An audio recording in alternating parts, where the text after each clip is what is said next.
Assalamualaikum warahmatullahi wabarakatuh. Yang terhormat Ibu Dr. Randa Dahlia Pinem MM selaku dosen pengampu mata kuliah manajemen proyek serta para penonton yang sedang menonton ini. Kemudian pada kesempatan kali ini kami kelompok 5 akan mempresentasikan tentang proyek pembangunan TK Muda Lestari yang dibangun oleh PT kami sendiri yaitu PT Grup Limo. Adapun anggota kelompok 5 yang pertama ada Iqbal Oktaviandi dengan NIM akhir 006, kemudian ada Hasya Diva Aulia Rahman dengan NIM akhir 013, kemudian ada Muhammad Al-Hafiz dengan NIM akhir 020, kemudian ada Anissa Bunga Putri Pramadita dengan NIM akhir 035, dan kemudian saya sendiri yaitu Ardita Tariza dengan NIM akhir 038. Pembahasan ini akan dimulai dari pendahuluan, yaitu ada executive summary, kemudian ada latar belakang, kemudian ada ruang lingkup, dan yang keempat ada maksud dan tujuan. Kemudian dilanjut dengan siklus proyek, di mana di siklus proyek ini nanti ada tahap persiapan, kemudian ada tahap implementasi, dan yang ketiga ada tahap evaluasi. Kemudian dilanjutkan lagi dengan perencanaan proyek, di mana perencanaan ini mulai dari tahap konseptual, kemudian perencanaan tahap pelaksanaan, yang ketiga ada struktur hierarki proyek, keempat ada perencanaan SDM, kelima ada perencanaan mutu, keenam ada perencanaan K3, dan yang ketujuh ada perencanaan manajemen risiko. Kemudian dilanjutkan lagi dengan studi kelayakan proyek. Yang pertama ada aspek pasar dan pemasaran, kedua ada aspek teknik dan teknologi, ketiga ada aspek manajemen dan organisasi, keempat ada aspek hukum dan legalitas, kelima ada aspek ekonomi dan keuangan. Selanjutnya dilanjutkan lagi dengan metode perencanaan waktu dan penjadwalan proyek, dan dilanjutkan dengan kinerja proyek, di mana di dalamnya nanti akan membahas tentang manajemen mutu, kemudian ada manajemen waktu, dan yang ketiga ada manajemen K3. Kemudian yang dilanjutkan lagi dengan analisis resiko dengan mengukur resikonya, dan dilanjutkan dengan pengendalian proyek, yang di dalamnya ada indikator kinerja proyek, kedua ada pengendalian biaya, waktu, sumber daya proyek, dan juga penjadwalan, dan yang ketiga ada pengendalian mutu, dan keempat pengendalian K3. Dan presentasi ini akan ditutup dengan kesimpulan.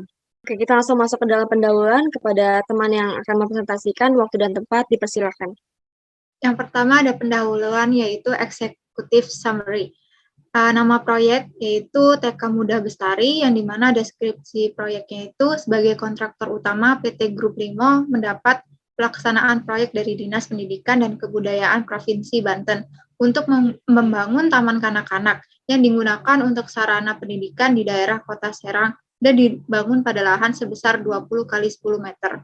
Lokasi proyek ini yaitu berada di Serang, Banten, dengan durasi proyeknya selama 25 minggu atau 6 bulan lebih 1 minggu. Dana yang dibutuhkan yaitu sebesar Rp432.182.000. Keuntungannya yaitu ada aspek pendidikan, yang dimana aspek pendidikan ini merupakan TK itu merupakan fondasi awal dalam meningkatkan kemampuan anak untuk menyelesaikan pendidikan yang lebih tinggi, di mana bisa menurunkan angka mengulang kelas dan angka putus sekolah. Lalu ada ekonomi. Pada aspek ekonomi ini, TK merupakan investasi yang menguntungkan bagi pribadi anak itu sendiri, keluarga, maupun masyarakat. Yang ketiga ada sosial. Aspek sosial ini, TK merupakan salah satu upaya untuk menghentikan roda kemiskinan. Dan aspek yang terakhir yaitu hukum. TK merupakan hak setiap anak sebagai warga negara untuk memperoleh pendidikan yang dijamin oleh negara. Sistem pembayarannya yaitu termin, dan pelaksana proyeknya yaitu PT Grup Limo. Selanjutnya kita masuk ke dalam latar belakang. Seperti yang tadi sudah dijelaskan dalam executive summary, bahwa proyek ini akan membangun TK, di mana TK ini nanti akan diberi nama dengan TK Muda Bestari. Nama tersebut mempunyai arti luas pengetahuannya serta bijaksana.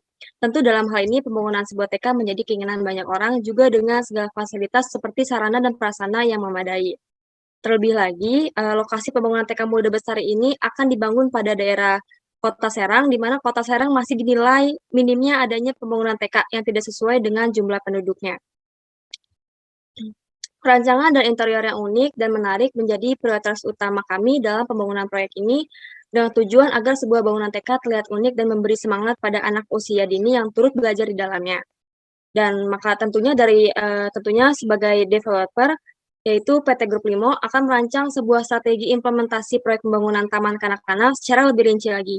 Dan fokus kami sebagai pembangun akan merancang strategi supaya pembangunan ini dapat berjalan dengan efektif dan efisien. Selanjutnya ada ruang lingkup. Ruang lingkup ini berisi dengan nama proyek, yaitu Proyek Pembangunan TK Muda Bestari, yang selanjutnya pihak terkait dengan pelaksanaan proyek itu yang pertama ada grup Limo sebagai vendor, yang kedua pemilik Yayasan Bakti Ibu sebagai klien, dan untuk ruang lingkupnya itu ruang lingkup pelaksanaan proyek pembangunan TK Muda Bestari yaitu meliputi desain bangunan, persediaan bahan material, dan juga implementasi. Adapun maksud dan tujuan dari dibangunnya proyek TK Muda Bestari ini, outputnya maka diharapkan yang pertama bisa menjadi tempat menimba ilmu bagi para anak-anak di lingkungan sekitar. Yang kedua, dapat menyediakan sarana belajar dan bermain yang dapat mengembangkan kreativitas dari anak-anak di lingkungan sekitar. Dan yang ketiga, dapat mendorong perkembangan emosi sosial sehingga dapat membantu anak-anak di sekitar untuk berinteraksi dan bekerja sama dengan teman-temannya, serta dapat memahami aturan dalam berinteraksi. Selanjutnya kita masuk ke siklus proyek. Adapun yang pertama itu ada tahap persiapan. Dalam persiapan untuk pembangunan TK Muda Bestari diperlukan beberapa hal sebagai berikut. Yang pertama ada desain drawing. Desain drawing merupakan proses pembuatan desain untuk sebuah proyek. Desain ini dapat berupa desain 3D atau 2D. Terus selanjutnya ada tender. Tender merupakan metode pemilihan untuk mendapatkan penyedia barang atau pekerjaan konstruksi atau jasa yang lainnya. Dan yang ketiga ada IMB. Nah, IMB ini merupakan izin mendirikan bangunan atau yang biasa disebut sebagai IMB adalah bentuk perizinan kepada pemilik bangunan untuk mendirikan sebuah bangunan atau merubah atau merenovasi atau memperbaiki atau menambah suatu bangunan. Oke, selanjutnya ada tahap implementasi. Nah, pada tahapan ini mengacu pada kegiatan yang dilaksanakan setelah adanya konsep yang matang. Nah, tahapan ini dimulai dari pembelian bahan bakunya dan peralatan yang digunakan, mengontrol waktu pelaksanaannya, membangun fondasi, membuat dinding yang kokoh, memasang keramik, menambah elemen-elemen lain seperti pintu, jendela, ventilasi, dan lainnya. Adanya inspeksi mutu, serta merapikan dan membersihkan bangunan gedung apabila sudah jadi agar nyaman saat digunakan, terutama saat digunakan oleh anak-anak yang notabene rentan terhadap sesuatu yang bisa membuat mereka luka atau sakit. Selanjutnya kita masuk ke dalam tahap evaluasi. Jadi di tahap evaluasi proyek ini akan menjalani 6 proses. Yang pertama yaitu internal inspection. Jadi di tahap ini dimulai dari pihak internal yaitu kontraktor dan tim yang akan melakukan pengecekan. Misalnya apakah semua pemasangan interior sudah tepat dan bangunan sudah sesuai dengan rancangan, tidak ada yang salah dan dapat dikatakan sudah sempurna. Setelah itu, setelah pihak internal sudah selesai melakukan pengecekan, maka selanjutnya tim internal akan memanggil pihak eksternal seperti konsultan untuk mengecek apakah semua parsial lantai-lantai dan dari ruangan ke ruangan sudah baik. Yang selanjutnya akan ada pengambilan dokumentasi berupa foto. Jadi dari dokumentasi foto itu nanti akan diketahui lagi, misalnya ada kekurangan, maka akan dibuatkan catatan dan akan diperbaiki segera. Kemudian yang kedua ada speed drawing. Jadi di dalam tahap ini merupakan penggambaran desain yang sesuai dengan lapangan. Kenapa dilakukan penggambaran kembali? Karena mungkin saja pada saat implementasi melakukan pembangunan terjadi perubahan yang nantinya itu mempengaruhi adanya perbedaan yang sudah tidak sesuai dengan yang ada di lapangan. Maka dari itu itulah sebabnya dilakukan penggambaran kembali. Kemudian ada external inspection. Jadi di dalam tahap ini, kontraktor dan konsultan sudah tidak terlibat lagi, karena pada tahap ini akan dilakukan pengecekan dengan pihak-pihak eksternal dan juga dengan dinas-dinas terkait, misalnya dengan dinas pemadam kebakaran.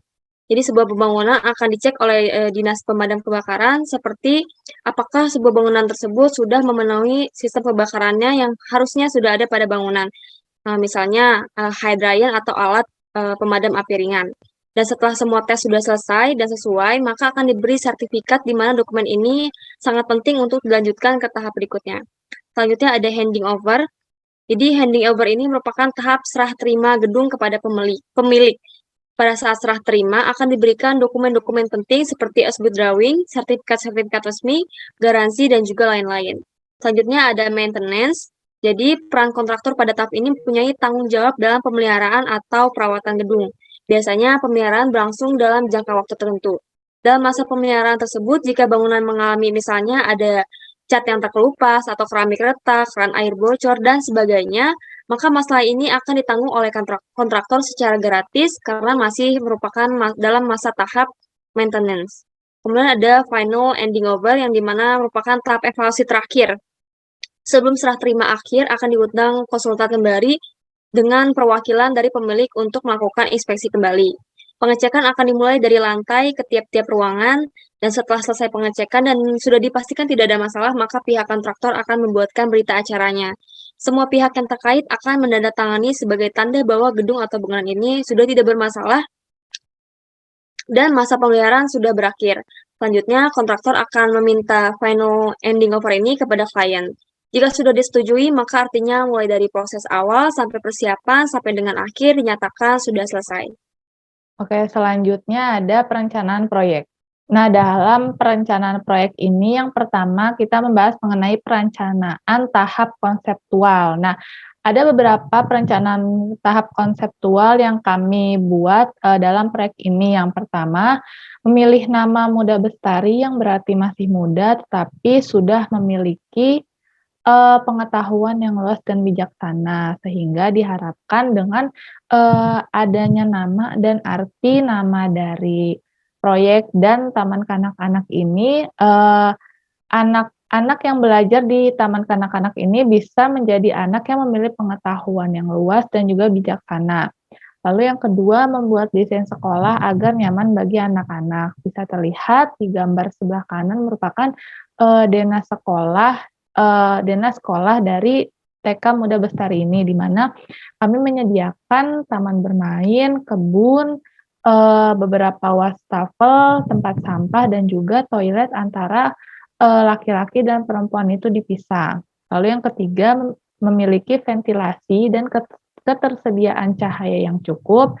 Lalu yang keempat, sistem penjadwalan waktu CPM agar bisa sesuai dengan target awal yang ditentukan. Lalu yang kelima adalah pemeliharaan bangunan.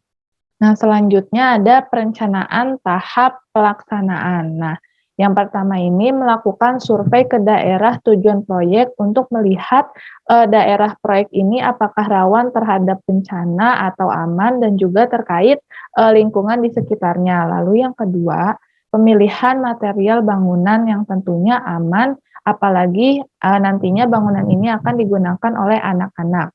Lalu yang ketiga, pengadaan rapat mengenai sistem pembangunan dengan mandor yang nantinya mengawasi pekerja. Dan yang terakhir, adanya pengawasan dan pengendalian mutu proyek. Selanjutnya ada struktur dan hierarki proyek. Berikut ini merupakan skema dari work breakdown structure dari pembangunan TK Muda Bestari. Setelah ditetapkannya sasaran dan tujuan proyek, kegiatan berikutnya itu membagi proyek menjadi struktur dan hierarki tertentu sampai pada paket-paket pekerjaan yang terperinci dan mudah dikelola dengan menggunakan pendekatan yang dinamakan WBS atau work breakdown structure. Nah, WBS ini akan membantu proses penjadwalan dan pengendalian pada suatu sistem yang struktur menurut hierarki yang semakin terperinci dengan sampai dengan lingkup-lingkup kecil berupa alokasi perjalanan dengan kegiatan yang jelas. Sehingga alokasi pekerjaan ini akan dapat dikelola sebagai unit kegiatan seperti pemberian kode, identifikasi yang dapat diukur dari segi kinerja, biaya, mutu, hingga waktu. Nah, setelah itu ada bagian hierarki proyek. Nah, hierarki proyek ini bisa juga disebut dengan Organizing Analysis Table atau OAT yang memiliki tingkat mulai dari tingkat paling atas nih seperti project manager hingga tingkat paling bawah yaitu bagian pelaksana.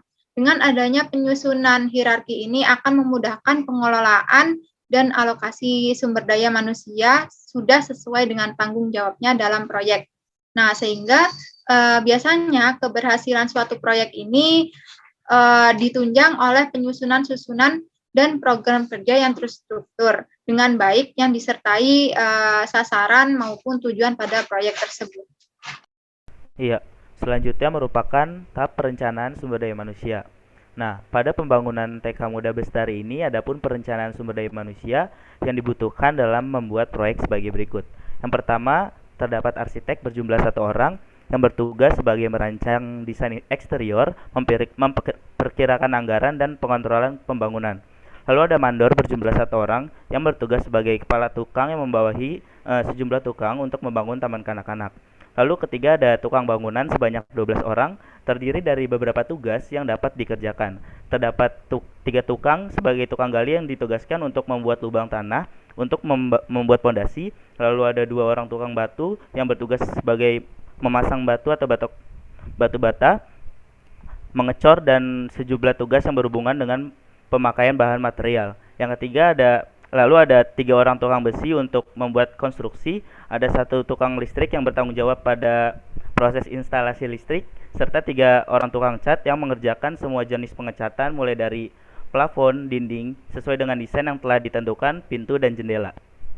Selanjutnya ada perencanaan mutu. Pada perencanaan mutu ini diperlukan kesesuaian antara hasil pekerjaan dengan spesifikasi dan persyaratan lainnya dari pengguna jasa pada segi biaya dan waktu yang telah ditentukan.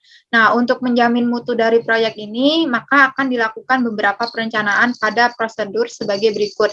Yang pertama yaitu perencanaan manajemen kualitas pada beberapa aspek seperti keselamatan, kenyamanan, kesehatan, kemudahan, keamanan, dan keindahan. Yang kedua yaitu mendefinisikan metode quality control. Yang ketiga, mengkontrol perubahan pada spesifikasi.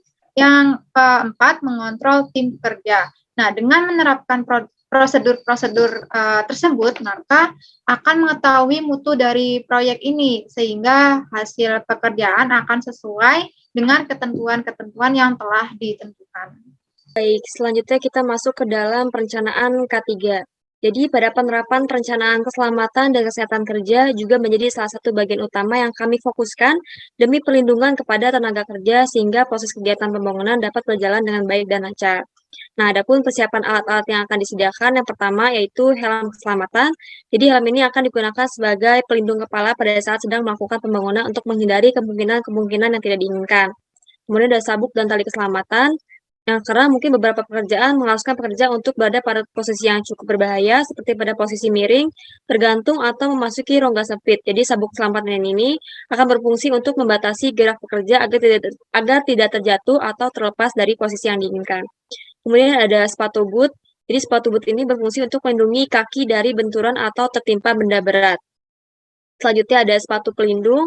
Sepatu pelindung ini akan berfungsi untuk melindungi kaki dari benturan atau tertimpa benda berat. Sebenarnya sama aja sama sepatu boot, cuman dia kalau misalkan sepatu pelindung ini dia lebih berkualitas dan juga memiliki tingkat keawetan yang baik sehingga bisa digunakan dalam jangka waktu yang panjang.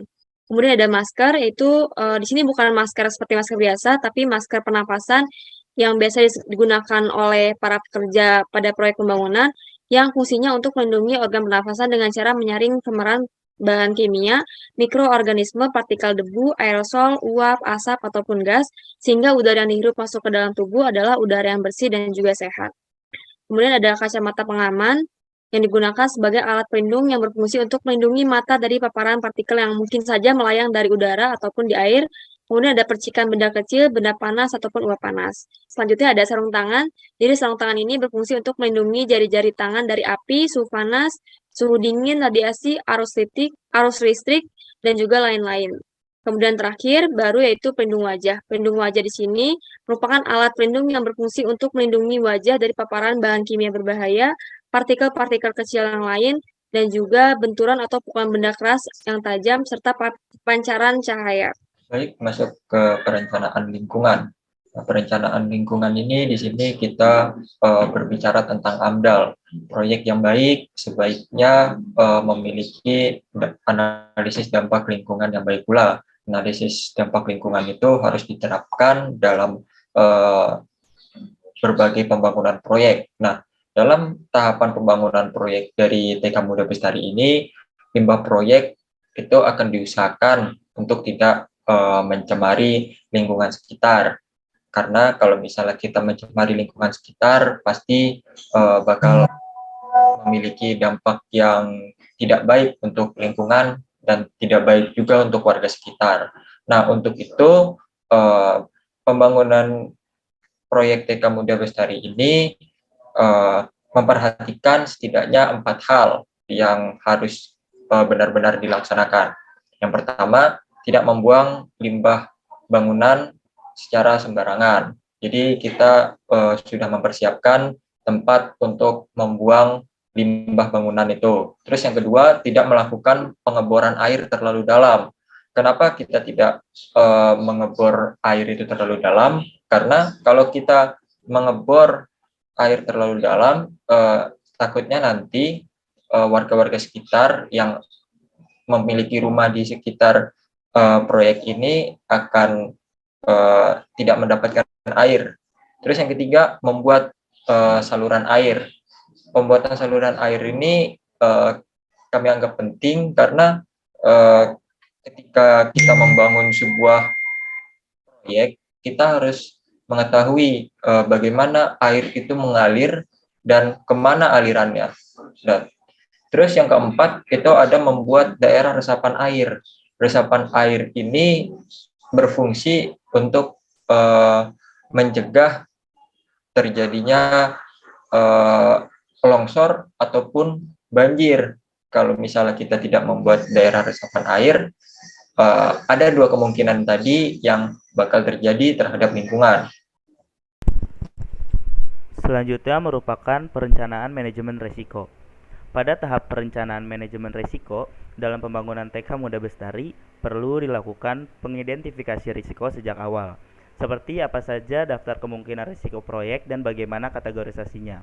Dan apakah pekerja dalam pembangunan proyek TK ini sudah berpengalaman dalam mengatasi risiko tersebut.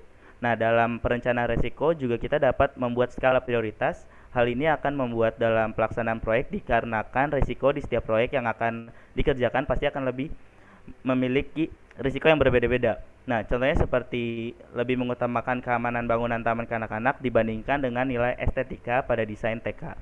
Selanjutnya masuk ke studi kelayakan proyek. Kita akan membahas aspek pasar dan pemasaran. Nih, berdasarkan data yang kami mulai untuk membangun proyek Taman Kanak-Kanak Muda Bestari ini, kami melihat pertumbuhan penduduk usia 0 sampai 6 tahun yang tidak bersekolah tidak diimbangi oleh pertumbuhan fasilitas yang memadai.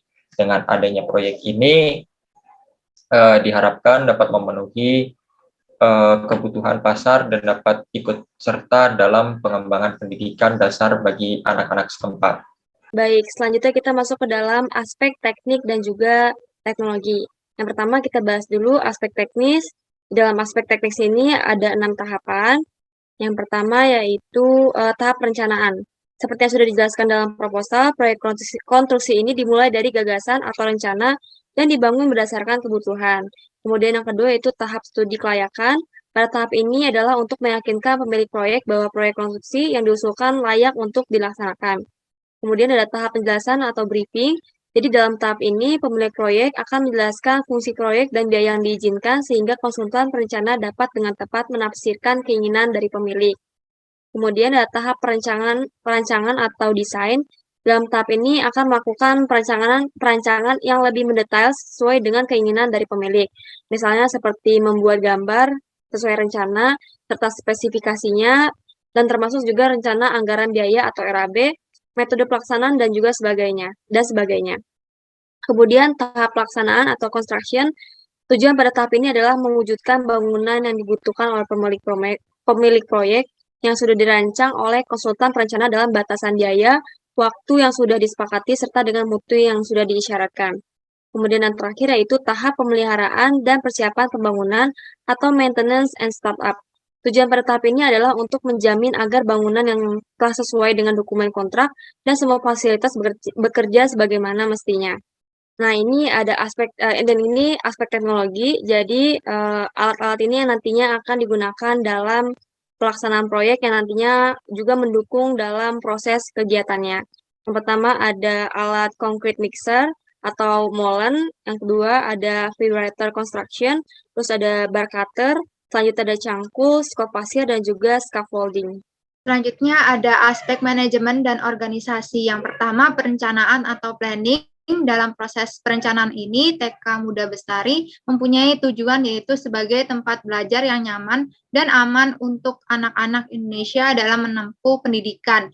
Sehingga perencanaan yang dibuat yaitu bagaimana membuat tata letak bangunan yang baik supaya anak-anak nyaman untuk belajar.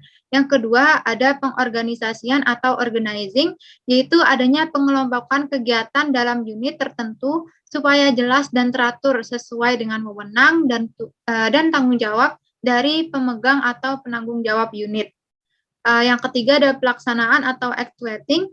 Proses ini di mana semua hal yang terencana telah dimulai oleh seluruh unit dengan kelompok-kelompok yang sudah dibagi dengan melaksanakan kegiatannya berdasarkan tanggung jawab yang sudah diberikan kepadanya.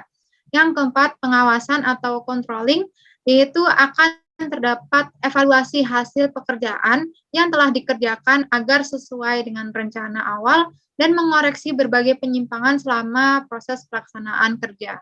Selanjutnya merupakan aspek hukum dan legalitas. Dalam sebuah proyek pembangunan taman kanak-kanak, maka terdapat sebuah aspek hukum serta legalitas. Maka landasan yuridis perlu digunakan dalam aspek ini untuk menyelenggarakan sebuah taman kanak-kanak. Untuk mengatur berbagai penyelenggaraan pendidikan di Indonesia, pemerintah telah menyusun dan memberlakukan Undang-Undang Nomor 2 Tahun 1989 tentang Sistem Pendidikan Nasional. Undang-undang ini menjadi payung bagi para pelaksana dan penyelenggara pendidikan dari tingkat pendidikan prasekolah sampai tingkat pendidikan tinggi. Sebagai bentuk penjabaran dari Undang-Undang Nomor 2 Tahun 1989 yang berkaitan dengan lembaga pendidikan TK, telah dibuat Peraturan Pemerintah Nomor 27 Tahun 1990 yang juga mengatur penyelenggaraan KB dan TPA. Walaupun undang-undang ini telah diganti oleh Undang-Undang Nomor 20 Tahun 2003. Selanjutnya ada aspek ekonomi dan keuangan. Berikut merupakan tabel rincian material dan pembiayaan yang dibutuhkan. Yang pertama yaitu ada cakar ayam, jumlahnya 1.800.000. Yang kedua ada skop balok gantung, jumlahnya 3.600.000. Lalu yang ketiga ada ring skop balok gantung, yaitu jumlahnya 1.122.000.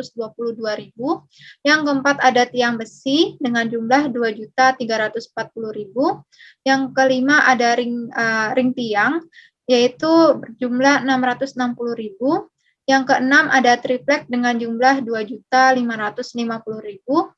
Yang ketujuh ada kawat bendrat, yaitu berjumlah 250.000. Yang kedelapan ada paku, yaitu berjumlah 75.000. Lalu ada kaso di sini berjumlah 1.800.000. Yang selanjutnya ada warmes berjumlah 2.520.000.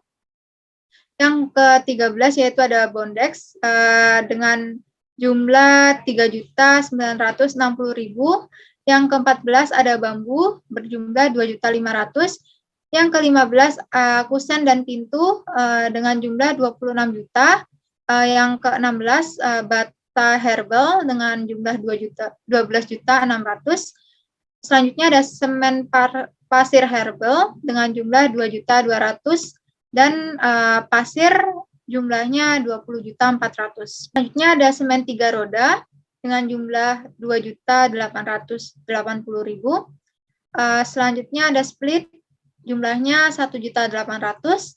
Kemudian semen ASEAN herbal dengan jumlah 2.250.000. Selanjutnya ada atap baja ringan dengan jumlah 14 juta. Kemudian cat jumlahnya 3.750.000. Kemudian ada keramik dengan jumlah 3.900.000. Yang selanjutnya plafon yaitu jumlahnya 13.500.000.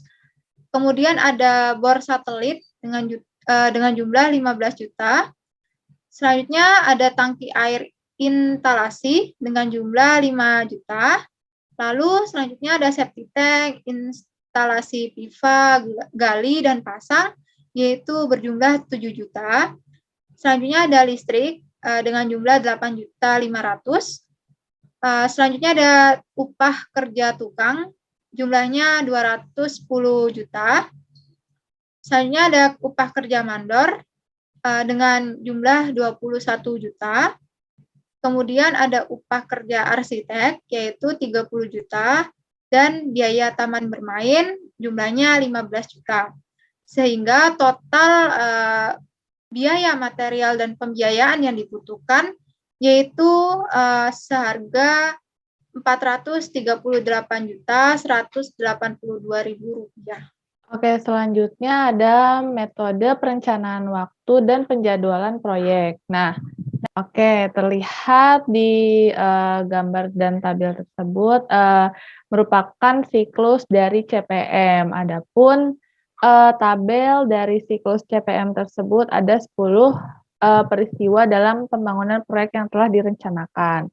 Mulai dari yang pertama ada desain drawing, itu lama pengerjaannya 2 minggu, lalu izin mendirikan bangunan, lama pengerjaannya 3 minggu, selanjutnya ada shop drawing, lama pengerjaannya 3 minggu, lalu ada mock-up, lama pengerjaannya 1 minggu, lalu ada approval material, lama pengerjaannya 1 minggu, lalu ada construction, lama pengerjaannya sekitar 12 minggu, lalu ada internal inspection, itu lama pengerjaannya 1 minggu, external inspection 1 minggu, dan maintenance-nya 1 minggu. Jadi total keseluruhannya itu ada 25 minggu.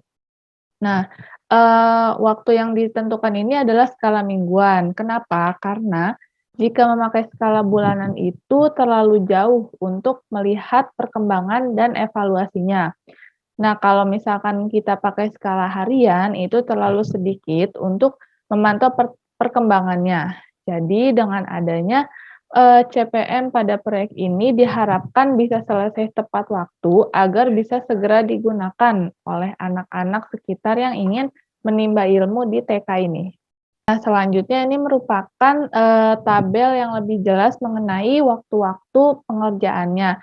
Jadi misalkan ada yang pertama ini desain drawing, lalu izin mendirikan bangunan. Nah, jadi sebelum kita masuk ke tahap izin mendirikan bangunan, desain drawing ini harus selesai dahulu dalam 2 minggu. Begitu pula pada saat kita masuk ke shop drawing, itu izin mendirikan bangunan harus selesai terlebih dahulu. Jadi kalau misalkan tidak selesai, itu tidak bisa dilanjut ke tahap selanjutnya.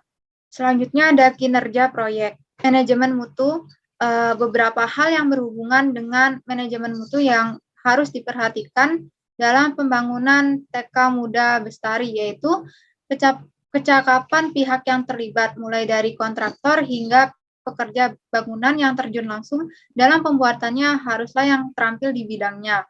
Yang kedua yaitu cat yang digunakan untuk bangunan haruslah memiliki mutu yang baik dan aman untuk anak-anak. Yang ketiga, pembuatan taman bermain sebagai bagian dari bangunan haruslah yang aman dan terjamin mutunya, mulai dari pagar atau temboknya hingga peralatan bermainnya.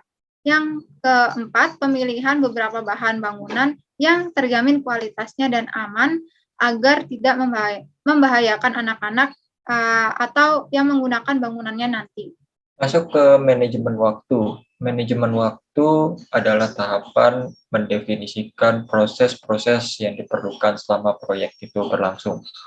Nah, hal ini berkaitan langsung dengan jaminan waktu pengerjaan proyek yang berjalan yang harus sesuai dengan tepat waktu.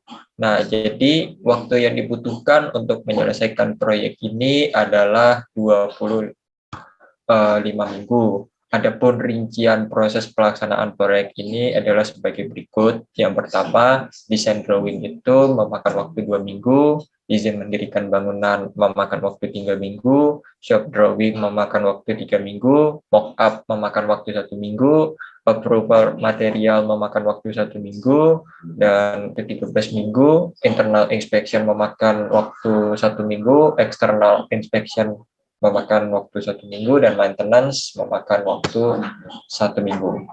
Masuk ke manajemen K3, kita harus perhatikan mengenai perencanaan K3. Yang pertama ada peraturan pemerintah, yang kedua cost yang mesti dikeluarkan. Maksud dari peraturan pemerintah itu ini mengenai undang-undang tentang keselamatan K3. Yang kedua itu cost yang mesti dikeluarkan. Nah, cost yang mesti dikeluarkan itu berkaitan dengan para pekerja yang sakit akibat terjadinya kecelakaan kerja. Itu kan kita mesti mengeluarkan cost. Kita harus memberikan jaminan kesehatan, memberikan jaminan asuransi. Nah, di tabel berikut ini kita mengidentifikasi beberapa risiko, mulai dari kegiatan dan variabel yang menyebabkan terjadinya risiko K3 itu. Nah, yang pertama kegiatannya itu meratakan permukaan tanah. Yang pertama mengeruk tanah dengan baby roller. Nah, variabelnya bisa jadi pekerja itu tertabrak oleh baby roller atau terluka pekerja akibat material tanah yang terinjak, misalnya ada paku di sana atau puing-puing yang tajam yang bisa menancap ke kaki pekerja itu. Yang kedua ada lifting material. Nah, variabelnya itu pekerja tertimpa bahan material. Terus kegiatan selanjutnya adalah membangun fondasi. Di fondasi ini kegiatannya itu ada pengeboran. Nah, variabel risikonya itu adalah alat drilling menabrak pekerja atau fasilitas. Nah, keduanya itu pekerjanya jatuh ke dalam lubang galian. Atau yang ketiga, pekerja atau terjadinya longsor pada galian yang telah dibuat tadi. Nah, terus membuat tiang penyangga bangunan. Nah, di sini variabelnya itu pekerja terkena besi tajam pembuatan penyangga bangunan. Nah, selanjutnya itu ada pemasangan pipa air dan saluran air. Nah, bisa jadi variabelnya itu pekerja itu tertimpa pipa-pipa yang sedang dipasang. Terus yang keenam ada penyusunan batu bata kegiatannya. Nah, variabelnya itu pekerja tertimpa batu bata. Nah, terus ada kegiatan pemasangan atap.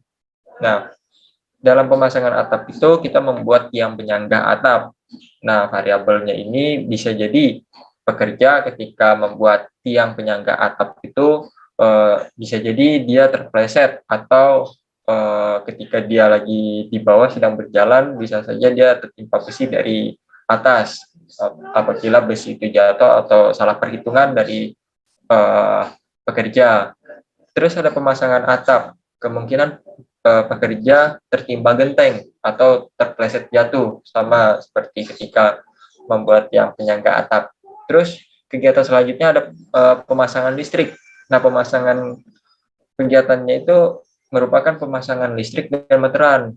Nah, di sini variabel yang mungkin sekali terjadi itu adalah pekerja yang tersetrum oleh sengatan listrik. Selanjutnya ada analisis resiko, mengukur resiko. Dalam mengukur resiko ini menggunakan studi kepustakaan dengan menggunakan metode pendekatan PMBOK, yaitu Project Management Body of Knowledge. Nah, didapatkan hasil sebagai berikut. Yang pertama yaitu lokasi dalam pembangunan TK Muda Bestari ini merupakan lokasi yang strategis karena terletak di samping jalan besar yang mendukung akses untuk keluar dan masuknya kendaraan pengangkut material. Selanjutnya, adanya komunikasi yang tidak efektif yang dapat menghambat jalannya pelaksanaan proyek. Nah, hal ini itu disebabkan oleh adanya kesalahpahaman informasi yang diberikan kepada antara klien dan project manager. Nah, dan juga anggota tim yang lain, sehingga perlunya melakukan antisipasi yang dilakukan dengan cara meminta informasi yang sejelas-jelasnya dan merespon setiap informasi yang telah diberikan.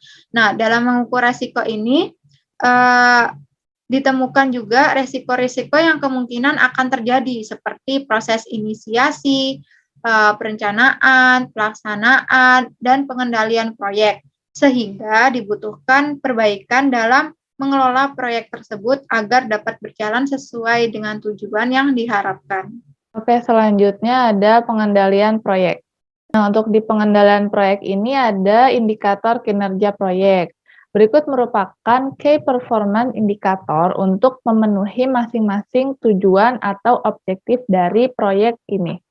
Yang pertama ada tahap perencanaan proyek. Nah, indikator kinerjanya itu indikator kinerja administrasi dan prosedur perencanaan proyek serta indikator kinerja hasil perencanaan proyek. Lalu yang kedua ada tahap pelaksanaan proyek. Nah, indikator kinerjanya itu indikator kinerja administrasi dan prosedur pelaksanaan proyek serta indikator kinerja pelaksanaan proyek. Lalu yang ketiga ini ada tahap pemeliharaan proyek. Indikatornya itu ada indikator kinerja administrasi dan prosedur pemeliharaan proyek serta indikator kinerja hasil pemeliharaan proyek. Selanjutnya ada pengendalian kinerja biaya, waktu, sumber daya proyek, dan penjadwalan. Nah, dalam indikator dalam kesuksesan suatu proyek itu terdapat 3 parameter kinerja yang utama, yaitu biaya, waktu, dan mutu, atau bisa juga disebut dengan Iron Triangle, yang menjadi acuan dari kesuksesan suatu proyek. Adapun sumber daya proyek yaitu mengelola money, method, material, machine, dan market. Nah, agar terdapat pengukuran dan perbaikan terhadap pelaksanaan kerja bawahan hingga atasan, supaya rencana-rencana yang telah dibuat untuk mencapai tujuan dari proyek tersebut. Lalu, pengendalian dan penjadwalan ini dilakukan agar hubungan antara tenaga kerja, biaya, bahan yang digunakan dalam proyek dapat terintegrasi dengan baik, dan pengendalian ini dilakukan supaya kegiatan-kegiatan pada proyek itu dapat selesai dengan tepat waktu dan meminimalisasi keterlambatan dalam pelaksanaan proyek. Baik, selanjutnya kita masuk ke dalam pengendalian mutu. Jadi, dalam pengendalian mutu ini, tim pengendalian mutu akan membuat pedoman teknis pengendalian mutu yang akan disepakati bersama. Dan adapun metode pengendalian mutu yang nantinya akan digunakan, yang pertama ada pemeriksaan dan juga pengkajian. Pemeriksaan akan dilakukan pada saat rancangan pembelian peralatan dan perlengkapan serta perhitungan desain. Pengkajian juga akan dilakukan terhadap konstruksi proyek dan juga model proyek. Kemudian yang kedua ada inspeksi dan juga pemeriksaan peralatan. Uji coba akan dilakukan pada peralatan untuk memastikan bahwa seluruh peralatan yang akan digunakan dapat berfungsi dengan baik. Pemeriksaan ini juga perlu dilakukan ketika instalasi peralatan sedang dikerjakan dan juga setelah instalasi selesai. Kemudian yang ketiga yaitu melakukan pengujian dengan sampling. Pengujian dengan sampling dapat dilakukan untuk memastikan kembali kualitas material sesuai dengan kriteria yang telah ditentukan. Nah, selanjutnya kita masuk ke dalam aspek terakhir dalam aspek pengendalian resiko, yaitu pengendalian K3. Dari tadi juga kita sudah bahas tentang manajemen K3, perencanaan K3, selanjutnya ini tuh yang terakhir itu pengendalian K3. Di dalam pengendalian K3 ini yang pertama ada pemasangan rambu-rambu K3.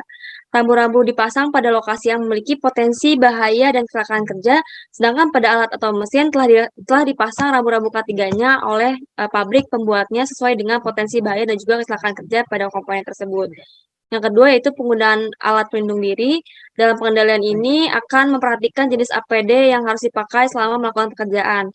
Kemudian pemeriksaan kecukupan, kondisi, dan kelayakan pakaian APD. Kemudian memperhatikan pemakaian APD dalam kegiatan pelaksanaan dengan baik dan benar. Kemudian pemeliharaan APD yang menjadi tanggung jawab petugas pelaksana. Dan yang ketiga, dan juga yang termasuk yang terakhir, yaitu penggunaan alat pengaman kerja atau APK. Di dalam penggunaan alat pengaman kerja ini nantinya akan dilakukan pemantauan penggunaan serta penempatan APK di tempat kerja secara baik dan benar. Nah, selanjutnya merupakan kesimpulan. Pada proyek ini, PT Grup Limo diberikan tanggung jawab oleh Dinas Pendidikan dan Kebudayaan Provinsi Banten sebagai kontraktor utama pada pembangunan sebuah taman kanak-kanak yang bernama TK Muda Bestari. Proyek ini dibangun pada daerah Kota Serang pada lahan sebesar 20 x 10 meter serta durasi proyek dilakukan selama 25 minggu. Kota Serang dinilai masih minim adanya taman kanak-kanak yang tidak sesuai dengan jumlah penduduknya. Jumlah penambahan TK masih dibutuhkan terutama pada daerah pelosok, padahal sebuah lembaga taman kanak-kanak dinilai penting sebelum memasuki sekolah dasar. Pembangunan proyek TK Muda Bestari membutuhkan material dan pembiayaan tenaga sebesar Rp438.182.000. PT Grup Limo sebagai kontraktor telah melakukan semua tahapan mulai dari persiapan hingga tahap implementasi. Selain itu, proyek ini telah melakukan tahap perencanaan proyek mulai dari perencanaan tahap konseptual hingga perencanaan manajemen risiko serta melakukan pengendalian proyek mulai dari unsur pengendalian hingga pengendalian K3. Proses tersebut dilakukan agar pembangunan TK Muda Bestari dapat berjalan sesuai dengan ekspektasi dan efektif. Tanpa adanya referensi dari banyak sumber literatur, mungkin saja proposal proyek ini tidak dapat dilakukan secara baik dan benar. Dan inilah beberapa sumber literatur yang kami pakai dalam proses pelaksanaan proposal proyek, baik itu saja presentasi proyek terkait pembangunan TK Muda Bestari. Mohon maaf jika ada kesalahan teknik, kekurangan, dan juga kesalahan-kesalahan dalam kata. Saya akhiri, semoga proposal proyek ini dapat bermanfaat dan juga menjadi acuan bagi para penontonnya. Saya akhiri, wabillahi taufiq wal hidayah. Wassalamualaikum warahmatullahi wabarakatuh.